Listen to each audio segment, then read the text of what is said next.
বন্ধুসকল আজিৰ ভিডিঅ'টোত আপোনালোকৰ আগত আলোচনা কৰিবলৈ ওলাইছো যে খেতি মাটি অথবা ভিটা মাটি বিক্ৰী কৰিবৰ কাৰণে এটা আলোচনা হোৱাৰ পিছত ক্ৰেতা আৰু বিক্ৰেতাৰ মাজত এখন বিক্ৰী এগ্ৰিমেন্ট এখন সম্পাদন কৰা হল। তাৰ মানে মাটি বেচা কিনাৰ এগ্ৰিমেন্ট বাইনা পত্ৰ সম্পাদিত হৈ গল।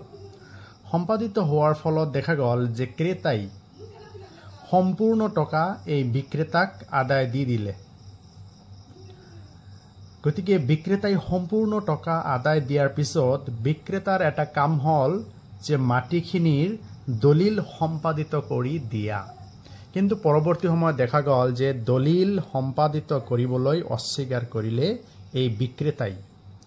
তেতিয়া হলে এই ক্ৰেতাই আসলতে কেনেকুৱা ধৰণৰ গোচৰ কৰিব লাগিব আৰু কেনেকুৱা ধৰণৰ গোচৰ কৰি বিক্ৰেতাক দলিল সম্পাদিত কৰিবলৈ বাধ্য কৰাব পাৰে। গতিকে তেনেকুৱা ধৰণৰ যদি সমস্যা হয় তেতিয়া হলে ক্ৰেতাই দলিল সম্পাদিতৰ গোচৰ that means Specific Relief Act 1963 এই আইনৰ ধাৰা সেকশন 10 অনুযায়ী এটা গোচৰ কৰিব পাৰে। আদালতে সাক্ষীবাদী লৈ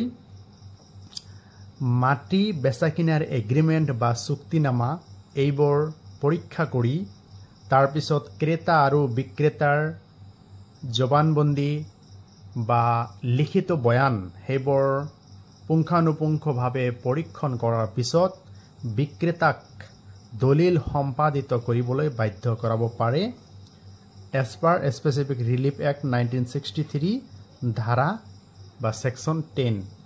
গতিকে যদি কোনোবাই মাটি বিক্ৰীৰ চুক্তিনামা কৰিলে এগ্ৰিমেন্ট কৰিলে কৰাৰ পিছত যদি বিক্ৰেতাই কোনো ধৰণৰ সহযোগ নকৰে মাটিৰ দলিল সম্পাদিত কৰি নিদিয়ে তেতিয়া হলে ক্ৰেতাই আদালতত গৈ Specific Relief Act 1963 আইনৰ ধাৰা সেকশন 10 অনুযায়ী গোচৰ এটা দায়েৰ কৰি বিক্ৰেতাক জমি বা মাটিখিনি দলিল সম্পাদিত কৰি দিবলৈ বাধ্য কৰাব পাৰে।